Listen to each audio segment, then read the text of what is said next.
चलिए everyone, idiom number 75 क्या है? An iron will.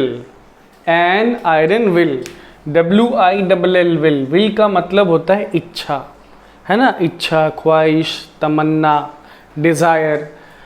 आयरन का मतलब लोहा होता है। लोहा आप सबको मालूम है, एक तरह का मेटल है, धातु है और बहुत मजबूत धातु है। ठीक है, तो यहाँ पे जो आयरन है, जो लोहा है, धातु है, वो विल के मजबूत होने का प्रतीक है। आयरन विल मतलब स्ट्रॉन्ग विल, है ना? मजबूत इच्छा, है ना? मजबूत कामना। अगर इच्छा मन में, दिल में, दिमाग में पनप गई कोई काम करने की, तो वो करना ही है, उस तरह की इच्छा, है ना? कमजोर इच्छा नहीं कि इच्छा हुई फिर सरकमस्टांसेस अनुकूल नहीं हुए, फेवरेबल नहीं हुए, तो फिर हमने अपनी इच्छा को मार दिया, दबा दिया, खत्म कर दिया। नहीं, आयरन विल यानी स्ट्रॉन्ग विल, मजबूत इच्छा। एग्जाम्पल है, without his iron will opposition to such an enemy would have been impossible. ठीक है, आप देख सकते हैं इस एग्जाम्पल में मैंने उस फ्रेज को, उस इडियम को यूज किया है। क्या मतलब हुआ पूरे सेंटेंस का एवरीवन? कि उस तरह के दुश्मन का ऑपोजिशन, उस तरह के दुश्मन का सामना करना असंभव होता है ना, बगैर उसके दृढ़ इच्छा के, बगैर उसके दृढ़ इच्छा के। ठीक है एवरीवन, तो स्ट्रॉन्ग विल मतलब दृढ़ इच्छा, मजबूत इच्छा। चलिए आगे बढ़ते हैं everyone. Number 76, N open book. अब इसका शब्दार्थ हो जाएगा खुली किताब। ठीक है, और इसका भावार्थ क्या होता है? अ पर्सन्स लाइफ और character that you can find out everything about because nothing is kept secret. ठीक है, ओपन बुक किसको कहते हैं एवरीवन? ओपन बुक कहते हैं किसी व्यक्ति के जीवन को, ठीक है, या उसके चरित्र को। किसी व्यक्ति के जीवन को या उसके चरित्र को जिसके बारे में आप सब कुछ जान सकते हैं, उसमें कुछ भी सीक्रेट, कुछ भी गुप्त, कुछ भी रहस्य नहीं होता है। जैसे कोई किताब खुली होती है तो उस किताब के पन्ने पे जो कुछ भी लिखा हुआ है वो आप देख सकते हैं, पढ़ सकते हैं, समझ सकते हैं, है ना? अंदर की चीजें आपसे छिपी रही नहीं। तो वैसे ही ओपन बुक प्रतीक है किसी व्यक्ति के लाइफ का या कैरेक्टर का, जिसके बारे में आप सब कुछ जानते हैं या लोग सब कुछ जानते हैं और कुछ भी छिपा हुआ नहीं रहता है। एग्जाम्पल देखिए, we are an open book to the whole universe, so be careful. ठीक है, अब आप देखिए ओपन बुक को इस सेंटेंस में यूज किया गया है। क्या मतलब आ रहा है इस वाक्य का? कि हम लोग इस पूरे ब्रह्मांड के लिए ओपन बुक है, मतलब हमारी हर बात हर व्यक्ति जानती है, पब्लिक जानती है, जनता जानती है। तो सो बी केयरफुल, इसलिए हम लोगों को केयरफुल, सजग होने की जरूरत है, सतर्क रहने की जरूरत है, वरना अगर कोई हमारा नुकसान करना चाहे, हमें हानि पहुंचाना चाहे, तो आसानी से पहुंचा सकता है। ठीक है, चलिए आगे बढ़ते हैं एवरीवन। नंबर 77 है, as hard as a nail. As hard as a nail, NAIL, nail. Nail का मतलब तो नाखून भी होता है, लेकिन इस नेल का मतलब है कील, कांटी, है ना? तो कांटी के इतना हार्ड होना, कील के इतना हार्ड होना, सख्त होना, कठोर होना, मजबूत होना, यानी स्ट्रॉन्ग एंड स्टबर्न होना। स्ट्रॉन्ग एंड स्टबर्न और डिटरमाइंड मतलब मजबूत होना, जिद्दी होना, है ना, दृढ़ संकल्पी होना। As hard as a nail का मीनिंग हुआ, मतलब हुआ, अर्थ हुआ सिंपल वर्ड्स में। एग्जाम्पल देखिए, you will never move him to kindness, he is as hard as nails. समझ पा रहे हैं? देखिए देखिए ध्यान से, यूज किया है मैंने उस इडियम को इस एग्जाम्पल सेंटेंस में। क्या मतलब हुआ इस वाक्य का? कि आप कभी भी उसको काइंडनेस पे नहीं ला सकते, मतलब उसके दिल में आप कभी भी दया नहीं जगा सकते हैं, उसको आप कभी भी दयालु नहीं बना सकते, उदार नहीं बना सकते, क्योंकि वो सख्त है ना? क्योंकि वो बहुत ज़्यादा सख्त है, उसका दिल पत्थर का है, तो वो दयालु नहीं बनेगा, वो उदार नहीं बनेगा। चलिए आगे बढ़ते हैं। Idiom number 78 everyone, at daggers drawn, है ना? ये इडियम है एट डैगर्स ड्रॉन। इसका मतलब सिंपल वर्ड में, एक वर्ड में होता है हॉस्टाइल। हॉस्टाइल यानी विरोधी, हॉस्टाइल यानी विरोधी। ठीक है, दुश्मन भी कह सकते हैं, शत्रु भी कह सकते हैं, ठीक है, एनिमी भी कह सकते हैं। एट डैगर्स ड्रॉन, ठीक है, चलिए क्या कनेक्शन है भाई, क्या कनेक्शन है ईडियम का उसके मीनिंग के साथ समझिए। डैगर का मतलब क्या होता है, डैगर का मतलब होता है कटार, है ना, एक तरह का वो नाइफ था, चाकू था, छुरा था, पुराने जमाने में यूज होता था वेपन के रूप में, हथियार के रूप में पुराने जमाने में डैगर यूज होता था। और ड्रॉ का मतलब होता है निकालना, है ना, कोई धारदार हथियार जैसे चाकू है, छुरा है, तलवार है, तो लोग उसको मयान में रखे रहते हैं, है ना। और ड्रॉ का मतलब क्या होता है निकालना, निकालना किस लिए, ताकि उसका इस्तेमाल करके आप किसी पे वार कर सके, हमला कर सके, आक्रमण कर सके और उसको हानि पहुंचा सके, नुकसान पहुंचा सके। तो एट डैगर्स ड्रॉन मतलब दो व्यक्ति हैं, उन दोनों ने अपने डैगर्स, अपने छुरा चाकू निकाल के रखा है ना। तो ये जो ईडियम है ना, इसको देख के वो इमेज, वो सीन आता है दिमाग में कि रियल लड़ाई होने के पहले दो लोग अपने हथियार के साथ तैयार रहते थे। तो वो दोनों एक दूसरे के सामने अपने हथियार लेकर तैयार है, मतलब क्या, दोनों एक दूसरे के ओपोनेंट है, कॉम्पिटिटर है ना, हॉस्टाइल है, विरोधी है। तो एट डैगर्स ड्रॉन का मतलब क्या हो गया, हॉस्टाइल, विरोधी। एग्जाम्पल देखते हैं, the two companies are at daggers drawn over the new software that is going to revolutionise their industry. ठीक है एवरीवन, आप देख सकते हैं इस एग्जाम्पल सेंटेंस में मैंने उस इडियम को यूज किया है। क्या मीनिंग आ रहा है कि दो कंपनियां हैं, है ना, और दोनों कंपनियां एक दूसरे की विरोधी हो गई हैं। किस बात को लेकर भाई, नए सॉफ्टवेयर को लेकर, है ना। कोई एक नया सॉफ्टवेयर है जो उनकी इंडस्ट्री को रेवोल्यूशनाइज कर देगा, बिल्कुल चेंज कर देगा। तो उसको लेकर दो कंपनियों के बीच में ठन गई है, दोनों एक दूसरे के विरोधी हो गए हैं। ठीक है, सो एवरीवन, इडियम नंबर 78। चलिए everyone, number 79, at a snail space. At a snail space, snail की गति से, स्नेल के रफ्तार से। स्नेल आपको मालूम होना चाहिए घोंगा को बोलते हैं, है ना, वो एक तरह का जीव है, एक तरह का क्रिएचर है, कीड़ा मकोड़ा मान सकते हैं आप उसको। तो उसकी गति से कोई काम करना। अब ये जो घोंगा, ये जो स्नेल है, बहुत धीरे मूव करता है, बहुत धीरे मूव करता है। तो उसके गति से कोई काम करना मतलब बहुत धीमे काम करना। एग्जाम्पल है, the work is progressing at a snail space. वो जो कार्य है वो स्नेल के पेस से प्रोग्रेस कर रही है। ठीक है, मतलब कार्य जो है, काम जो है, बहुत धीमी चल रही है लेकिन बहुत धीमे, है ना। आप देख सकते हैं वो जो इडियम है एट अ स्नेल स्पेस, उसको मैंने इस एग्जाम्पल सेंटेंस में यूज किया। ठीक है, आगे बढ़ते हैं। इडियम नंबर 80 है एवरीवन, बैक सीट ड्राइवर।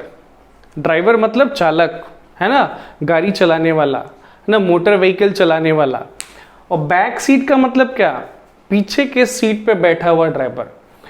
पीछे के सीट पे बैठा हुआ ड्राइवर, ड्राइवर तो आगे बैठता है, ड्राइवर आगे बैठता है, सही बात है, लेकिन ये बैक सीट ड्राइवर किसको बोला जा रहा है, बैक सीट ड्राइवर बोला जा रहा है एवरीवन उस व्यक्ति को, बैक सीट ड्राइवर बोला जा रहा है उस व्यक्ति को जो अनवांटेड एडवाइस देता है ना, जो बिन मांगा एडवाइस सलाह देता है, इंस्टेड ऑफ हेल्पिंग और अंडरस्टैंडिंग, है ना, मदद करता नहीं है, सिर्फ सलाह देता है, वो भी बिन मांगा हुआ, है ना, फालतू का, झूठ मूठ का, और सिचुएशन को समझता नहीं, सिर्फ एडवाइस देगा, है ना। ठीक वैसे ही जैसे बहुत लोग इरिटेट करते हैं ड्राइवर को गाड़ी चलाते समय, वो ड्राइवर के सीट के पीछे वाले सीट पे बैठे होते हैं और ड्राइवर को अनवांटेड एडवाइस देते रहते हैं, इधर चलो, उधर चलो, है ना, ऐसे जाओ, वैसे जाओ। ठीक है, तो वो जो ड्राइवर होता है वो इरिटेट होते रहता है।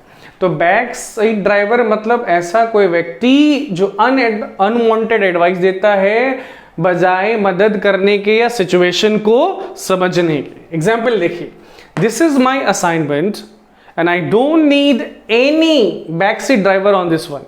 ठीक है, क्या कह रहा है सेंटेंस कि ये मेरा असाइनमेंट है, ये मेरा काम है, ये मुझे करना है और मुझे कोई बैक सीट ड्राइवर नहीं चाहिए। मतलब मुझे कोई ऐसा व्यक्ति नहीं चाहिए जो मुझे झूठ मूठ का सलाह दे, है ना, ऐसे सलाह दे, सुझाव दे जिसकी मुझे जरूरत नहीं है।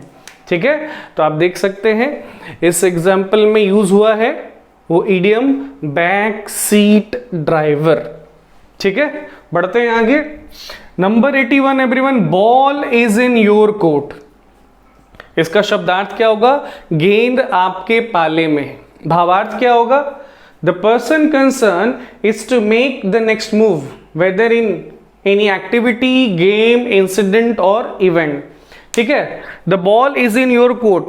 कहने का मतलब सिंपल वर्ड्स में क्या हुआ एवरीवन, कि जो व्यक्ति कंसर्न्ड है, जो संबंधित व्यक्ति है ना, अब उसकी बारी है कुछ करने की, है ना, चाहे किसी एक्टिविटी में, गेम में, इंसिडेंट में या इवेंट में, उसका टर्न आया है, उसकी बारी है कुछ करने की, उसको मूव लेना है, उसको चाल चलना है। ठीक है, ball is in your court. चलिए अब कनेक्शन को समझते हैं कि ईडियम कहां से आया एवरीवन, इसके बनने के पीछे की स्टोरी क्या है। ये जो ईडियम है ना, ये स्पोर्ट्स की दुनिया से आया है। और कौन से स्पोर्ट्स से आया ये? टेनिस। टेनिस समझते होंगे, टेनिस दो तरह का होता है, लॉन टेनिस और टेबल टेनिस। ठीक है, तो दोनों गेम में, चाहे वो लॉन टेनिस हो या फिर टेबल टेनिस हो, है ना, दो प्लेयर्स अगर एक दूसरे से भिड़े हुए एक दूसरे से खेल रहे हैं, तो उसमें क्या होता है ना, गेंद आपके कोर्ट में आपके साइड आता है। अगर आप चाहते हैं कि गेम आगे बढ़ता रहे, खेल आगे बढ़ता रहे, तो जब गेंद आपके पाले में आती है तो आपको गेंद को हिट करना होता है ना, अपने रैकेट से, आपको अपने रैकेट से हिट करना होता है। तो बस गेंद अगर आपके पाले में आई है तो आपको एक्शन लेना है, आपको मूव लेना है ना, ताकि गेम चलता रहे।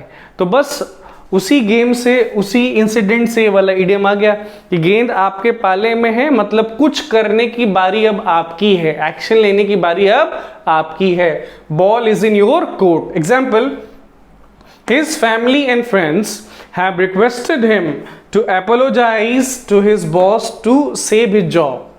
The ball is in his court now. समझिए सिचुएशन को, मीनिंग को समझिए। उसके परिवार और उसके दोस्तों ने उनसे अनुरोध किया है, विनती की है कि भाई अपने बॉस से जाकर क्षमा मांगो, है ना, ताकि तुम्हारा जॉब बचा रहे। ठीक है, अब उस व्यक्ति को जाके अपने बॉस से क्षमा मांगना है। अब ये जाके क्षमा मांगता है कि नहीं मांगता है, सब कुछ इसे करना है, डिसाइड इसको करना है। The ball is in his court now, है ना। अब जिसको अपनी नौकरी बचानी है, जिसको जाकर अपने बॉस से क्षमा मांगना है, एक्शन उसी को लेना है, डिसीजन उसी को लेना है। ठीक है, he is the person concern. तो कह सकते हैं everyone, ball is in your court, आपकी बारी है। ठीक है, चलिए number 82, B in the air. अब इसका शब्दार्थ हो जाएगा हवा में होना। ठीक है, अब यहां पे जो हवा है, जो एयर है एवरीवन, ये प्रतीक है लोगों के मन का, जनता के मन का। So be in the air का मतलब हो गया to be in everyone's mind, है ना, लोगों के मन में होना, है ना, लोगों के मन में कोई बात होनी या कोई फीलिंग होना, कोई भाव या भावना होना। एग्जाम्पल देखिए, you could feel the tension in the air as everyone waited to hear the announcement. क्या कहा जा रहा है एवरीवन, कि आप फील कर सकते हैं कि लोग टेंस हैं, है ना, लोगों के दिल में, दिमाग में तनाव है, क्योंकि सारे लोग, सारे व्यक्ति वेट कर रहे हैं अनाउंसमेंट का, घोषणा के होने का। आप देख सकते हैं यहां पे यूज हुआ है इन द एयर, है ना, यानी in everyone's mind. You could feel the tension in the air means what, you could feel the tension in everyone's mind, in everyone's heart. ठीक है एवरीवन, ये था इडियम नंबर 82। इडियम नंबर 83 है everyone, bite the dust. Bite the dust, bite का मतलब तो काटना होता है, ठीक है, और डस्ट का मतलब होता है धूल। बाइट द डस्ट, तो इसका हिंदी इक्विवेलेंट होता है धूल चाटना। धूल चाटना, धूल काटना नहीं, धूल चाटना। धूल चाटना ये तो मुहावरा है, इडियम है। इसका मतलब सिंपल वर्ड में क्या होता है, टू सफर डिफीट, हार जाना, है ना, किसी युद्ध में, लड़ाई में, किसी प्रतियोगिता में हार जाना, पराजित हो जाना, या फिर डाई इन अ बैटल, वही किसी युद्ध में मर जाना, दम तोड़ देना। तो या तो मर जाना, नहीं तो हार जाना। Bite the dust. एग्जाम्पल देखिए everyone, one of the main reasons that he bit the dust so early in his career was his inflated ego. क्या कह रहा है सेंटेंस, कि मुख्य कारणों में से एक, है ना, उसके इतना जल्दी असफल होने के मुख्य कारणों में से एक ये है कि उसके पास इन्फ्लेटेड ईगो था, इन्फ्लेटेड ईगो था, है ना। इन्फ्लेटेड ईगो, ईगो यानी अहंकार, घमंड, और इन्फ्लेटेड का मतलब तो ऐसे सूजा हुआ फूला हुआ होता है, लेकिन यहाँ पे इन्फ्लेटेड का मतलब बढ़ा हुआ। तो बढ़ा हुआ ईगो के चलते वो इतनी जल्दी अपने लाइफ में असफल हो गया। ठीक है, आप देख सकते हैं एवरीवन इस सेंटेंस में ये जो इडियम है यूज किया गया है ना। He bit the dust means he suffered a defeat, है ना, ही गॉट अनसक्सेसफुल। ठीक है, चलिए आगे बढ़ते हैं। Idiom number 84, chicken hearted. Chicken hearted, chicken किसको कहते हैं? मुर्गी के बच्चे को कहते हैं, है ना, चूजे को कहते हैं चिकन, और हार्ट मतलब हृदय होता है। अब जो चूजा होता है वो छोटे पक्षी हैं, छोटे जानवर हैं, है ना, और उनका हार्ट, उनका हृदय, खैर यहाँ पे फिजिकल हर्ट की बात नहीं हो रही है। हर्ट का मतलब, हृदय का मतलब, जिगर का मतलब यहाँ पे करेज है, साहस है, हिम्मत है। अब वो तो छोटे नन्हे से जीव हैं, वो तो ऐसे ही डरते हैं, सारे जीव से डरते हैं। तो चिकन जैसा हार्ट होना मतलब टिमिड होना, डरपोक होना, कायर होना। एग्जाम्पल है, these chicken hearted bosses always seem to give in at the first sign of a strike. क्या कहा जा रहा है एवरीवन? चिकन हार्टेड बोला जा रहा है किसको? बॉसेस को। तो ये जो डरपोक कायर बॉसेस हैं ये हमेशा गिव इन कर देते हैं। गिव इन मतलब सरेंडर कर देना, समर्पण कर देना, हार मान लेना, है ना। तो ये डरपोक बॉसेस हमेशा हार मान जाते हैं हड़ताल के पहले चिन्ह को ही देखकर। अगर इनको थोड़ा सा भी लगेगा कि एम्प्लॉइज हड़ताल कर देंगे तो ये तुरंत उनकी मांगे मान लेते हैं, क्योंकि ये डरपोक है, कमजोर है, कायर है। आगे बढ़ते number 85 everyone, couch potato. Couch potato, ठीक है, इसका सिंपल मीनिंग होता है एवरीवन आलसी। इसका सिंपल मतलब होता है आलसी, है ना, वेरी लेजी पर्सन और अ क्रोनिक टेलीविजन व्यूअर। बहुत ही आलसी व्यक्ति या फिर वो व्यक्ति जो लंबे समय तक सोफे पे बैठकर, काउच पे बैठकर टीवी देखते रहता है, तो उसको काउच पोटैटो बोलते हैं। Example everyone, I never imagined that people will call me a couch potato. I think I am addicted to the television now. है ना, क्या मतलब वो इस वाक्य का एवरीवन? कि मैंने कभी कल्पना नहीं की थी कि लोग मुझे काउच पोटैटो बोल देंगे, मतलब आलसी व्यक्ति बोल देंगे। आई थिंक, मुझे लगता है कि मैं अब टेलीविज़न का आदी हो गया हूँ, लती हो गया हूँ, मुझे टेलीविज़न की लत लग गई है, इसलिए लोग मुझे काउच पोटैटो बोल रहे हैं, क्योंकि टीवी के सामने बहुत देर मैं यूं ही बिना कोई काम किए हुए पड़ा रहता हूँ। तो काउच पोटैटो मतलब आलसी व्यक्ति या वो व्यक्ति जो लंबे समय तक टीवी के सामने सोफे पे बैठ के, कुर्सी पे बैठ के टीवी देखते रहता है। चलिए आगे बढ़ते हैं। इडियम नंबर 86 है everyone, die in harness. Die in harness, die का मतलब क्या होता है? मर जाना, है ना, मृत्यु हो जाना। हार्नेस क्या होता है एवरीवन? हार्नेस एवरीवन कवच को बोलते हैं, आर्मर को बोलते हैं, है ना, वो कवच जो सैनिक पहना करते थे पुराने जमाने में युद्ध लड़ने के दौरान, और वही कवच घोड़े को भी पहनाया जाता था ताकि घोड़े घायल ना हो जाए, है ना। तो हार्नेस पहने हुए ही मर जाना, हार्नेस पहने हुए ही मर जाना, आर्मर कवच पहने हुए ही मर जाना, मतलब आप युद्ध लड़ते लड़ते ही मर गए। तो युद्ध लड़ना मतलब कोई काम करना, तो कोई काम करते करते ही मर जाना। टू एक्सपायर, टू डाई, मर जाना, वाइल वर्किंग, है ना, तो सेवा देने के दौरान ही मर जाना, मौत आ जाना। एग्जाम्पल है, she doesn't want to retire, वो रिटायर नहीं होना चाहती, वो सेवानिवृत्त नहीं होना चाहती है। She would rather die in harness, उसका मन है कि वो काम करते करते ही मर जाए, है, लेकिन काम करना छोड़े ना। डाई इन हार्नेस, ठीक है एवरीवन। हार्नेस को आप कहेंगे हिंदी में कवच, आर्मर, जो सैनिक या घोड़ों को पहनाया जाता था, है ना, हमले से बचने के लिए। चलिए number 87 everyone, draw a blank. ये इडियम में इसका मतलब होता है to get no response from somebody और टू बी अनसक्सेसफुल।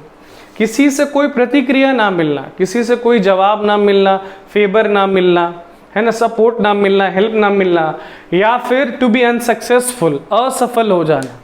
तो ड्रॉ अ ब्लैंक के दो अलग अलग मीनिंग एवरीवन, असफल हो जाना या किसी से कोई फेवर ना मिलना, मदद ना मिलना, सपोर्ट ना मिलना, ड्रॉ अ ब्लैंक। ठीक है, आइए अब इस इडियम के बनने की कहानी को सुनते हैं जो कि बहुत ही इंटरेस्टिंग है। ठीक है एवरीवन, ड्रॉ अ ब्लैंक। देखिए ड्रॉ का मतलब क्या है, पुल आउट, पुल आउट यानी बाहर निकालना, और ब्लैंक का मतलब यहाँ पे खाली है ना, ब्लैंक का मतलब है यहाँ पे खाली, रिक्त। अब देखिए इस इडियम के बनने के पीछे कहानी क्या है। एलिजाबेथ का नाम सुना होगा आपने, है ना। एलिजाबेथ महारानी जो इंग्लैंड की थी, उन्होंने ही लॉटरी का गेम स्टार्ट किया था। और लॉटरी के गेम में क्या होता था, 2 पॉट होते थे, 2 बर्तन होते थे। उन दोनों पॉट में कागज के टुकड़े, है ना, स्लिप्स के फॉर्म में रखे जाते थे। एक पॉट में पार्टिसिपेंट्स का नाम लिखा होता था, जो उस लॉटरी में भाग लेते थे उन भागीदारों का नाम लिखा होता था स्लिप पर, एक पॉट में। और दूसरे पॉट में स्लिप पर प्राइजेस लिखे होते थे। ठीक है, हाँ, लेकिन कुछ जो स्लिप्स होते थे, कागज के टुकड़े होते थे, वो खाली होते थे। किया क्या जाता था, सिस्टम क्या था भाई लॉटरी का, एक ही समय में दोनों पॉट से एक एक स्लिप निकलता था। ठीक है, तो एक स्लिप में किसी व्यक्ति का नाम होगा, दूसरे स्लिप में किसी प्राइज का नाम होगा। तो व्यक्ति के नाम के साथ जो प्राइज निकला वो व्यक्ति को प्राइज मिल जाता था। लेकिन आप सुन रहे हैं, अभी समझ रहे हैं कि कुछ जो स्लिप्स होते थे वो ब्लैंक होते थे, है ना, उस पर कुछ नहीं लिखा होता था। तो अगर किसी व्यक्ति के नाम के साथ वो ब्लैंक मिला, मतलब उसने कुछ नहीं जीता, है ना, वो असफल रह गया, उसको कोई रिस्पॉन्स नहीं मिला। तो बस वो जो चीज लिटरली होती थी, अब वो चीज फिगरेटिवली यूज होती है। तो ड्रॉ अ ब्लैंक का मतलब किसी से कोई सपोर्ट ना मिलना या असफल हो जाना, जैसे कि उस लॉटरी के सिस्टम में होता था। आदमी के नाम के साथ एक ऐसी पर्ची, एक ऐसी कागज का टुकड़ा निकलता था जिसपे कुछ नहीं लिखा होता था, मतलब आपको कुछ नहीं मिला, आपकी किस्मत खराब है ना, आप हार गए। The PM can give a speech totally अनप्रिपेयर्ड, he never draws a blank on stage, है ना। प्रधानमंत्री के बारे में बोला जा रहा है कि बिना तैयारी के वो किसी भी टॉपिक पर भाषण दे सकते हैं। He never draws a blank on stage, कभी भी स्टेज पर, मंच पर वो अनसक्सेसफुल नहीं होते, असफल नहीं होते, विफल नहीं होते, है ना। लोगों को निराश नाराज नहीं करते, बोलते हैं, अच्छा बोलते हैं, इफेक्टिव बोलते हैं, PM जी। ठीक है, draw a blank everyone, idiom number 87। Number 88 everyone, fair weather friend. Fair weather friend, fair मतलब अच्छा, वेदर मतलब मौसम, फ्रेंड मतलब दोस्त। तो अच्छे मौसम का दोस्त, अच्छे मौसम का साथी, है ना।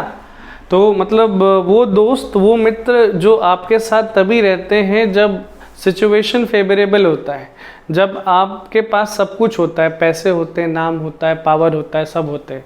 और जैसे ही मौसम खराब होता है, मतलब जैसे ही आपका टाइम खराब होता है, वो आपको छोड़ के चले जाते हैं।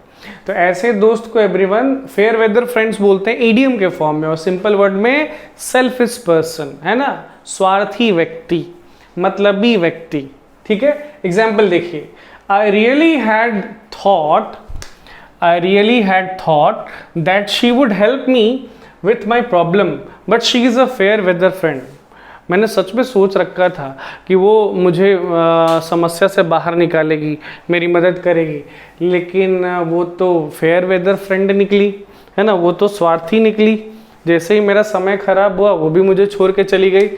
ठीक है, आप देख सकते हैं फेयर वेदर फ्रेंड को इस एग्जाम्पल सेंटेंस में यूज किया गया है। ठीक है, चलिए आगे बढ़ते हैं। नंबर 89 एवरीवन, फीदर इन वंस कैप। फीदर इन वंस कैप यानी किसी के टोपी में फीदर होना, पंख होना। तो ये जो फीदर है, ये जो पंख है एवरीवन, ये प्रतीक है, ये सिंबल है अचीवमेंट का, सक्सेस का या ऑनर का, उपलब्धि का, कामयाबी का, कीर्ति का या मान सम्मान का। ठीक है एवरीवन, अब इस इडियम के बनने के पीछे कहानी क्या है। पुराने ज़माने में अमेरिका और हंगरी के जो सोल्जर होते थे, जो वॉरियर होते थे, वो लिटरली अपने हेड ड्रेस में फीदर, पंख लगाते थे पक्षियों का। ठीक है, जितनी लड़ाइयाँ जीतते थे अपने हेड ड्रेस में फीदर लगा लेते थे। तो जितना ज़्यादा फीदर होता था, लिटरली सच में लगाते थे, तो जितना ज़्यादा फीदर होता था उनके कैप में, उनके टोपी में, उतना ही मान सम्मान, इज्जत, प्रतिष्ठा उनकी होती थी। तो फीदर इन वंस कैप यानी कोई अचीवमेंट, सक्सेस या ऑनर, कोई उपलब्धि, कामयाबी, मान सम्मान, इज्जत, है ना, कीर्ति। एग्जाम्पल देखते हैं। It's a real feather in his cap to represent his country in the Olympics. ये तो बिल्कुल सही बात है एवरीवन कि ओलंपिक्स में अपने देश का प्रतिनिधित्व करना सचमुच में एक कामयाबी, उपलब्धि, कीर्ति की बात होती है। तो आप देख सकते हैं फीदर इन वंस कैप को इस एग्जाम्पल सेंटेंस में यूज किया गया है। It's a real feather in cap मतलब it's a real achievement for him, it's a real success for him. ठीक है, चलिए नंबर 90 है फॉर गुड। फॉर गुड, तो गुड का मतलब यहां पर एवर है। फॉर गुड यानी फॉर एवर, हमेशा के लिए, सदा के लिए, सदैव के लिए, परमानेंटली। ठीक है, बहुत इजी फ्रेज था एवरीवन। फॉर गुड यानी फॉर एवर। अब गुड का मतलब यहाँ अच्छा नहीं, गुड का मतलब एवर है। फॉर गुड यानी for ever, permanently. Their factory had to close down for good. Their factory had to close down for good, है ना।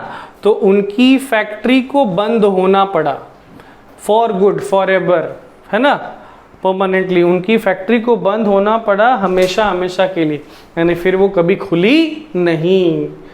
चलिए आगे बढ़ते हैं। इडियम नंबर 91 है get on somebody's nerves. Get on somebody's nerves, किसी के नर्व्स पे चढ़ जाना। नर्व्स यानी नस। अब किसी के नस पे चढ़ जाइएगा तो क्या होगा, उसको तकलीफ होगी, पेन होगी, पीड़ा होगी, यानी किसी को अनॉय करना, है ना, परेशान करना, सताना।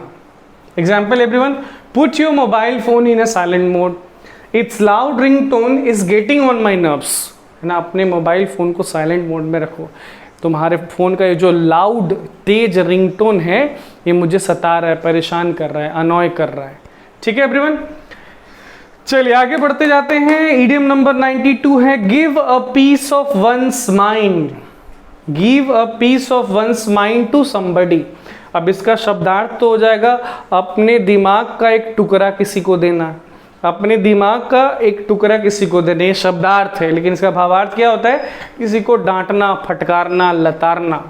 ठीक है, एग्जाम्पल लिखते हैं, that is the 4th time this week my neighbour's barking dog has woken me up, I am going to give her a piece of my mind about it. तो ऐसा 4थी बार हुआ है एवरीवन इस सप्ताह में कि मेरे पड़ोसी के भौंकते हुए कुत्ते ने मुझे नींद से जगा दिया है रात में, है ना। अब तो मैं जा रहा हूं अपने पड़ोसी को डांटने। ठीक है, तो देख सकते हैं यहां पे यूज हुआ है give her a piece of mind, है ना। तो इसको हम रिप्लेस कर सकते हैं उसके मीनिंग से। I am going to give her a piece of mind का मतलब क्या हुआ, I am going to scold her about it, मैं उसे इसको लेकर डांटने जा रहा हूं अभी। ठीक है एवरीवन, ये था idiom number 92। 93 everyone, get the sack from. Get the sack from somebody. ठीक है एवरीवन, ध्यान दीजिएगा। सैक, एसएससी के सैक का मतलब बोरा होता है। बोरा आप समझते हैं ना, एक तरह का कंटेनर होता है जिसमें आप सामान को स्टोर करके रखते हैं। तो इसका शब्दार्थ आएगा कि किसी से बोरा पाना। ठीक है, किसी से बोरा पाना। इसका मीनिंग सिंपल वर्ड्स में होता है to be dismiss suddenly from a job, है ना। To be dismiss suddenly from a job यानी अपने काम से अचानक बर्खास्त कर दिया जाना, नौकरी से हटा दिया जाना, काम से हटा दिया जाना अचानक। गेट द सैक फ्रॉम का मतलब होता है। अब समझते हैं लिंक, अब समझते हैं कहानी कि इडियम आया कहाँ से और यही मीनिंग कैसे होता है इसका। देखिए बात उन दिनों की है एवरीवन जब वर्कर्स यानी मजदूर, ठीक है, काम करने जाते थे कहीं पे तो अपने साथ अपना सारा बिलोंगिंग्स और टूल्स लेके जाते थे एक बोरे में, सैक में, बोरे में अपना सारा बिलोंगिंग, सारा सामान और टूल्स बोरे में करके लेके जाते थे। ठीक है, उसके बाद क्या हुआ, उसके बाद क्या होता था एवरीवन कि वो जो बोरा होता था वो अपने बॉस के घर पे ही रख देते थे। जब दिन का खत्म हो जाता था, जब दिन का काम खत्म हो जाता था तो वो बोरे को वापस लेकर चले जाते थे। ठीक है, कभी कभी लेकिन ऐसा होता था कि बॉस नाराज़ हो जाते थे किसी वर्कर से तो वो खुद उसका बोरा वापस कर देते थे। बोरा वापस मिल गया आपको, सैक वापस मिल गया आपको, आपके सारे सामान के साथ, सारे औजार के साथ। इसका मतलब क्या हुआ कि आपकी छुट्टी हो गई, आपकी नौकरी गई, आपकी बर्खास्तगी हो गई। तो बस क्या था एवरीवन, जो चीज़ उस समय लिटरली होती थी, सच में होती थी, अब उसको फिगरेटिवली यूज़ किया जाता है। बोरा मिल जाना मतलब नौकरी चले जाना, है ना, बर्खास्तगी हो जाना। एग्जाम्पल लिखते हैं, she got the sack for always being late. ठीक है एवरीवन, ध्यान दे रहे हैं, she got the sack for always being late. तो she got the sack means what, she got dismissed, she got dismiss suddenly, है ना, उसको अचानक से बर्खास्त कर दिया गया हमेशा लेट रहने के लिए। वो हमेशा लेट रहती थी, बॉस तंग आकर उसको जॉब से निकाल देते। चलिए आगे बढ़ते हैं एवरीवन। इडियम नंबर 94 है, hit the nail on the head. Hit the nail on the head, यहाँ पे NAIL, नेल का मतलब कील है, कांटी है, ठीक है, और हेड का मतलब आदमी का सिर नहीं, कील का सिर, है ना। आपने देखा होगा कि कील का एक साइड नुकीला होता है और दूसरा साइड, जो दूसरा साइड होता है, जो दूसरा एंड होता है, जो दूसरा छोर होता है, वो जो उभरा हुआ होता है उसी को हेड बोलते हैं, ठीक है। और जब कील को हमें दीवार में ठोकना होता है, जब कील को दीवार में ठोकना होता है तो हम उसके हेड पे हैमर से हथौड़े से हिट करते हैं, ठीक है, लेकिन बड़ा केयरफुली हिट करना पड़ता है एवरीवन, नहीं तो अगर आपने सही जगह पे हिट नहीं किया तो हो सकता है कि सरफेस को आप नुकसान पहुंचा दे या फिर अपने हाथ को, अपनी उंगलियों को ही नुकसान पहुंचा दे। तो कील के बिल्कुल हेड पे मारना मतलब बिल्कुल सही होना, कील के हेड पे मारना, हिट करना मतलब बिल्कुल सही होना, to be exactly correct. Example everyone, Stephen hit the nail on the head when he said that what the company was looking in was clear vision and focus। ठीक है एवरीवन, तो स्टीफन ने बिल्कुल सही बात कहा, ठीक है, जब उसने कहा कि कंपनी यहाँ पे लुकिंग नहीं, यहाँ पे लैकिंग होना चाहिए एवरीवन। कंपनी को जिस चीज़ की कमी है वो है क्लियर विजन और फोकस, वो है क्लियर विजन, स्पष्ट विचार और फोकस। इसी चीज की कमी है कंपनी को, ये बात कहा किसने, स्टीफन ने, ठीक है। तो Stephen hit the nail on the head का मतलब क्या हुआ, स्टीफन वॉज एग्जैक्टली राइट, है ना, वो बिल्कुल सही था। when he said that what the company was lacking in was clear vision and focus। चलिए आगे बढ़ते हैं। Number 95 everyone, in a pickle. In a pickle, pickle को हिंदी में अचार बोलते हैं। अचार आप सब जानते होंगे, खट्टा लगता है ना एवरीवन, खट्टा लगता है और उसको फल या सब्जी वगैरह से बनाते हैं। और लेकिन अचार को बनाने में एवरीवन बहुत ज़्यादा तेल और नमक लगता है। तो पिकल में होना, उस लिक्विड में होना, मतलब उस लिक्विड में कोई नहीं होना चाहेगा, उस लिक्विड में होना मतलब एक डिफिकल्ट सिचुएशन में होना। तो in a pickle, in a difficult situation, है ना, in a pickle means what, in a difficult situation, मुश्किल परिस्थिति में होना। एग्जाम्पल है, I hate being in a pickle as it makes me frustrated and stressed, है ना, मुझे नफरत है ना, मुसीबत में होने से, मतलब मैं नहीं चाहता कि मैं कभी मुसीबत में पड़ूं, क्योंकि जब मैं मुसीबत में पड़ता हूं तो फ्रस्ट्रेटेड हो जाता हूं, हताश हो जाता हूं और स्ट्रेस्ड भी हो जाता हूं, है ना, टेंस हो जाता हूं, तनाव में चला जाता हूं। तो आई hate being in a pickle means what, I hate being in a difficult situation. Pickle का मतलब यहाँ पे डिफिकल्ट सिचुएशन है, ठीक है एवरीवन। चलिए आगे बढ़ते हैं। Number 96, in the good books of somebody. In the good books of somebody, इसका शब्दार्थ क्या होगा एवरीवन, किसी के अच्छे किताब में होना। यहाँ पे जो अच्छी किताब है वो अच्छे विचार और अच्छी नज़र का प्रतीक है। किसी के नज़रों में अच्छा होना, है ना, किसी के नज़रों में अच्छा होना, यानी इन समबडीज फेवर और इन समबडीज गुड ओपिनियन। किसी के नज़रों में अच्छा होना मतलब क्या, कि उनके नज़रों में आप अच्छे हैं, है ना, मतलब आपके लिए उनके मन में रिस्पेक्ट है, आदर है, भाव है, वगैरह वगैरह। चलिए एग्जाम्पल देखते हैं। The fact that he always manage to be in the good books of the bosses surprised one and all. अब एक व्यक्ति है एवरीवन, इस एग्जाम्पल में बोला जा रहा है, वो हमेशा बॉसेस के अच्छी नज़रों में होता है, मतलब बॉसेस के दिमाग में, मन में उसके खिलाफ हमेशा अच्छी बातें होती थी। अब ये फैक्ट ने, इस तथ्य ने सबको सरप्राइज किया। ठीक है एवरीवन, तो देख सकते हैं आप यहां पर यूज हुआ है idiom in the good books of, यानी इन द फेवर ऑफ। चलिए आगे बढ़ते हैं। नंबर 97 है इन the long run. In the long run का मीनिंग सिंपल वर्ड्स में होता है अल्टीमेटली। अल्टीमेटली यानी अंततः, है ना, इन द एंड, अंततः, इन द एंड। ठीक है, अब समझते हैं कि इन द लॉन्ग रन का मीनिंग अल्टीमेटली कैसे हो जाता है। देखिए ये जो इडियम है एवरीवन, ये आया है रेस से, है ना, रेस की खेल से, दौड़बाजी से आया है। अगर किसी धावक को, रनर को रेस जीतना होता है तो ऑब्वियस है उसको लंबा दौड़ना पड़ेगा। वो लंबा दौड़ेगा तभी तो वो एंड में पहुंचेगा। तो कोई लंबा दौड़ रहा है, इसका मतलब वो एंड में पहुंच रहा है। तो in the long run everyone प्रतीक हो गया किसका, अंत का, है ना, अल्टीमेटली यानी अंत में, अंततः। एग्जाम्पल है to make this project unsuccessful in the long run they will, अच्छा अनसक्सेसफुल लिख दिया मैंने, यहाँ पे सक्सेसफुल होना चाहिए ना। Yes, to make this project successful in the long run, they will need more partners. अगर उन लोगों को इस प्रोजेक्ट को सक्सेसफुल बनाना है, सफल बनाना है, तो उन लोगों को और पार्टनर्स की जरूरत पड़ेगी।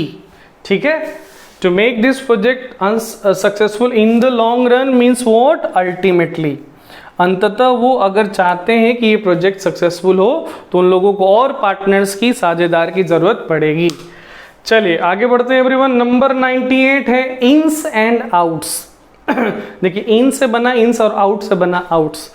इन मतलब अंदर होता है तो इन्स मतलब हो गया अंदर की चीजें, अंदर की बातें। आउट मतलब बाहर होता है तो आउट्स मतलब हो गया बाहर की चीजें। तो अंदर की बातें, बाहर की भी बातें, यानी सारी बातें, सारी जानकारी, सारे विवरण। तो इन्स एंड आउट्स का मतलब हो जाता है फुल डिटेल्स। अब हम लोग इन्स एंड आउट्स को एक एग्जाम्पल सेंटेंस में यूज करेंगे। ठीक है, चलिए एवरीवन एग्जाम्पल देखते हैं इन्स एंड आउट्स का।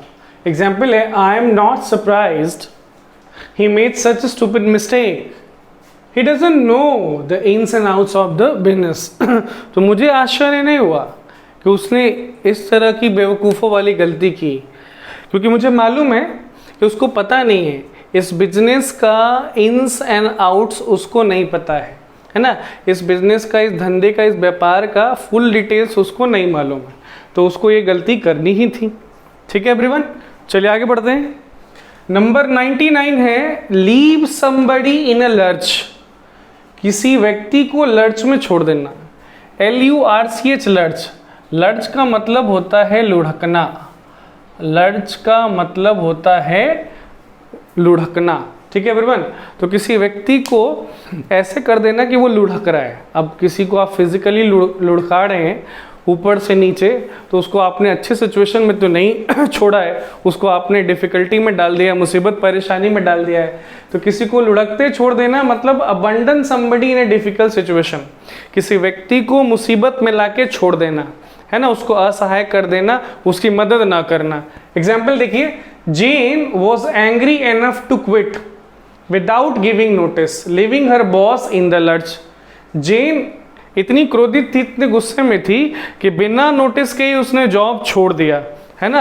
अब इससे उसका जो बॉस था वो परेशानी में पड़ गया, वो मुसीबत में पड़ गया। ठीक है एवरीवन, तो leaving her boss in the lurch मतलब leaving her boss in a difficult situation. आगे बढ़ते हैं everyone. Number 100, lend me your ear, है ना, लेंड मी योर ईयर। ये ईडियम भी है और अपने आप में एक पूरा सेंटेंस भी है everyone. Land me your ear, ये कहते हैं किसी को तब जब किसी का अटेंशन आपको लेना होता है। तो लेंड मी योर ईयर यानी पे अटेंशन, है ना, मेरी बातों पर ध्यान दो। एग्जाम्पल है, could you please lend me your ear for a minute, I need to tell you something really important. क्या आप मेरी बातों पे ध्यान देंगे, मुझे आपको कुछ बहुत ज़रूरी बताना है। ठीक है एवरीवन, तो वही देख लीजिए इस एग्जाम्पल सेंटेंस में ये इडियम है लेंड मी योर ईयर यानी could you please pay attention. आगे बढ़ते हैं 101 everyone. Let the grass grow under one's feet, यानी अपने पैरों के नीचे के घास को जमने देना। इसका मीनिंग एवरीवन सिंपल वर्ड में होता है टू वेस्ट टाइम, समय बर्बाद करना। ठीक है, तो आप किसी एक जगह पे खड़े हैं या बैठे हुए हैं, किसी व्यक्ति का या किसी एक्टिविटी के होने का इंतज़ार कर रहे हैं। ठीक है, और इंतज़ार करके समय बिता रहे हैं, समय बिता कह रहे हैं आप समय व्यर्थ कर रहे हैं, और आप इतनी देर खड़े रह गए, इतना देर वेट करते रह गए कि आपके पैरों के नीचे की घास तक उग पाई। ठीक है एवरीवन, तो अपने पैरों के नीचे के घास को उगने देना, ये तो शब्दार्थ हुआ, भावार्थ होता है समय बर्बाद करना, है ना, इंतजार करके। एग्जाम्पल है don't let the grass grow under your feet, this offer will not be around for ever. क्या मतलब हुआ भैया इस सेंटेंस का? इस सेंटेंस का मतलब ये हुआ कि इंतजार करके, प्रतीक्षा करके अपना समय नष्ट मत करो। ठीक है ना, इस ऑफर का फायदा उठाओ क्योंकि ये ऑफर हमेशा रहने वाला नहीं है। So don't let the grass grow under your feet का मतलब क्या हुआ? डोंट वेस्ट योर टाइम, है ना, don't waste your time by only thinking and waiting, take some action, है ना, accept this offer otherwise this offer will end. आगे बढ़ते हैं एवरीवन, ईडियम नंबर 102 है no love lost between. No love lost between का मतलब होता है एनमाइटी, शत्रुता, दुश्मनी, है ना, द्वेष, बैर। ठीक है, अब इसका शब्दार्थ समझिए everyone. No love lost between का मतलब क्या? दो लोगों के बीच प्यार ना खोना। देखिए जब ये ईडियम बना था तब इसका मीनिंग दोनों होता था, पॉजिटिव निगेटिव दोनों होता था, है ना। नो लव लॉस्ट बिटवीन का मतलब गहरा प्यार होना भी होता था। अभी तो इसका मतलब गहरा दुश्मनी होना है, उस समय बहुत ज़्यादा प्यार होना भी होता था। लेकिन करंट टाइम में, प्रेजेंट टाइम में वो जो प्यार वाली चीज़ थी, वो जो पॉजिटिव मीनिंग था वो हट गया, वो रिमूव हो गया, अब निगेटिव मीनिंग ही रह गया है। तो no love lost between two people means what? There is enmity between those two people, है ना, उन दो लोगों के बीच में दुश्मनी है, शत्रुता है, बैर है, संबंध दोनों के बीच के बहुत खराब है। एग्जाम्पल देखते हैं, there was no love lost between Sam and Tom, they could never work together. तो सैम और टॉम के बीच शत्रुता थी, है ना, बैर था, दुश्मनी थी, वे लोग कभी भी एक दूसरे के साथ काम नहीं कर पाए। So there was no love lost between मतलब क्या? There was enmity between Sam and Tom. ठीक है एवरीवन, ये था ईडियम नंबर 102। ईडियम नंबर 103 है everyone on tenter hooks. On tenter hooks यानी टेंटर हुक्स पर होना। अब पहले मीनिंग समझते हैं, फिर उसके बनने के पीछे की कहानी भी समझेंगे। देखिए ऑन टेंटर हुक्स का मतलब होता है a state of uncomfortable suspense और इम्पेशंस। स्टेट यानी स्थिति, परिस्थिति, अवस्था। कैसी अवस्था? अनकंफर्टेबल सस्पेंस की अवस्था, सस्पेंस की अवस्था, इम्पेशंस की अवस्था, है ना, इम्पेशंस बेचैनी। ठीक है एवरीवन, इम्पेशंस यानी बेचैनी या फिर सस्पेंस की अवस्था को ऑन टेंटर हुक्स कहते हैं। ठीक है, चलिए अब समझते हैं लिंक दोनों के बीच का। देखिए टेंटर, TENTER, टेंटर नाम का एक डिवाइस होता था, एक यंत्र होता था। टेंटर नाम का एवरीवन एक डिवाइस होता था, यंत्र होता था, है ना, जिसको कि 14th सेंचुरी में यूज़ किया जाता था वुलन क्लोथ्स बनाने के लिए। वुलन क्लोथ्स बनाने के लिए टेंटर नाम के डिवाइस का इस्तेमाल किया जाता था। अब उस टेंटर नाम के डिवाइस में हुक्ड नेल्स लगे होते थे, इस तरह से मुड़े हुए नेल्स यानी कील लगे होते थे, तो उसी को टेंटर हुक कहते थे। टेंटर यानी डिवाइस और हुक यानी नेल। अब भाई हुक है ना, हुक के फॉर्म में वो नेल है, उसमें जड़ा हुआ है। अब उसके ऊपर आप खड़े हो गए, आप किसी नॉर्मल सिचुएशन में तो नहीं है, किसी कंफर्टेबल सिचुएशन में तो नहीं है, आप अनकंफर्टेबल सिचुएशन में हो, भी सस्पेंस में है, इम्पेशेंट है आप, है ना, बेचैन है आप। एग्जाम्पल देखिए, we are all on tenter hooks because we don't know whether we are in order. तो हम सब लोग सस्पेंस में हैं, इम्पेशेंट हैं, है ना। We are all on tenter hooks का मतलब क्या हो गया? We are all in a uncomfortable suspense, we are all impatient, हम लोग सब लोग बेचैन हैं, क्योंकि हम लोगों को पता ही नहीं है कि हम लोग ऑर्डर में है कि नहीं, हम लोग व्यवस्थित हैं कि नहीं, ठीक है एवरीवन। चलिए 104 ओवर हेड एंड ईयर्स, है ना, सिर और कान के भी ऊपर, सिर और कान के भी ऊपर, ये शब्दार्थ हुआ, उसका भावार्थ है कंप्लीटली, पूर्णतः, पूरी तरह से। ठीक है, अब कैसे आप शब्दार्थ से भावार्थ की तरफ पहुंचेंगे? सपोज आप किसी वाटर बॉडी में है, नदी में है या झील में है, पानी जो है आपके सिर के ऊपर आ गया। अब सिर के ऊपर आ गया मतलब क्या, आप कंप्लीटली पूरी तरह से पानी में चले गए। तो ओवर हेड एंड ईयर्स मतलब पूरी तरह से, कंप्लीटली। एग्जाम्पल है they were over head and ears in depth. ठीक है, they were over head and ears in depth मतलब they were completely in depth, वे लोग पूरी तरह से कर्ज में डूब गए थे। ठीक है एवरीवन। चलिए 105 पार्ट एंड पार्सल, है ना, पार्ट का मतलब क्या होता है, भाग, हिस्सा, अंश। तो पार्ट एंड पार्सल का मतलब क्या होता है, एसेंशियल और बेसिक एलिमेंट, है ना, किसी चीज का महत्वपूर्ण, किसी चीज का महत्वपूर्ण या मूलभूत एलिमेंट, पार्ट, हिस्सा। पार्ट एंड पार्सल मतलब महत्वपूर्ण हिस्सा। एग्जाम्पल है nobody can deny that games are part and parcel of life. कोई इस बात से इनकार नहीं करेगा कि जीवन का महत्वपूर्ण अंश होता है, हिस्सा होता है, अंग होता है। कौन? गेम्स एंड स्पोर्ट्स, खेल कूद। ठीक है एवरीवन। चलिए 106 play ducks and drakes with, play ducks and drakes with, play का मतलब तो खेलना होता है, और डक्स एंड ड्रिक्स एवरीवन एक गेम होता है, एक खेल होता है जिसमें खिलाड़ी क्या करते हैं, वो फ्लैट पत्थर लेते हैं, फ्लैट पत्थर लेते हैं और पत्थर को वाटर बॉडी में, किसी वाटर बॉडी में, किसी पॉन्ड में, तालाब में या नदी में इस तरह से फेंकते हैं, है ना। तो उनकी कोशिश रहती है कि जितना हो सके उतना बार फाइनली डूबने के पहले वो जो ईंट है, पत्थर है, जो भी है, वो बाउंस बैक करे। तो उस गेम को कहते हैं डक्स एंड ड्रिक्स। डक मतलब बत्तख, ड्रिक मतलब भी बत्तख। उस गेम का नाम है डक्स एंड ड्रिक्स। तो जैसे आपने पत्थर फेंक दिया तो वैसे ही पैसे फेंकने को उससे रिलेट कर दिया गया, है ना। पत्थर फेंकने वाला खेल खेलना मतलब पैसे उड़ाना, पैसे को फेंक देना, स्पेंड लैविशली मतलब बहुत ज़्यादा खर्च करना। Example everyone, he lost his job for playing ducks and drakes with the fund of corporation. तो उसकी जॉब चली गई। क्यों चली गई? क्योंकि कॉरपोरेशन के पैसे से क्या किया उसने, डक्स एंड ड्रिक्स खेला। डक्स एंड ड्रिक्स खेला मतलब कॉरपोरेशन के पैसे को उसने खूब उड़ाया, खूब बर्बाद किया, खूब वेस्ट किया।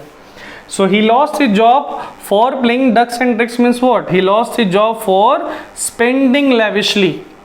ठीक है, चलिए 107 everyone, pull a long face, pull a long face, है ना, pull a long face, face चेहरा, लॉन्ग मतलब लंबा, लंबा चेहरा बनाना, है ना। इसको हम लोग हिंदी में कहते हैं मुंह लटका लेना। पुल अ लॉन्ग फेस का हिंदी इक्विवेलेंट होता है मुंह लटका लेना, है ना। पुल अ लॉन्ग फेस का मतलब क्या हो जाएगा, टू लुक सैड, ग्लम और डिसअप्रूविंग, मतलब हताश, हैरान, परेशान, उदास दिखना। पुल अ लॉन्ग फेस, मुंह लटका लेना। Example everyone, I don't know what's the matter with her but she has been pulling a long face for 2 days।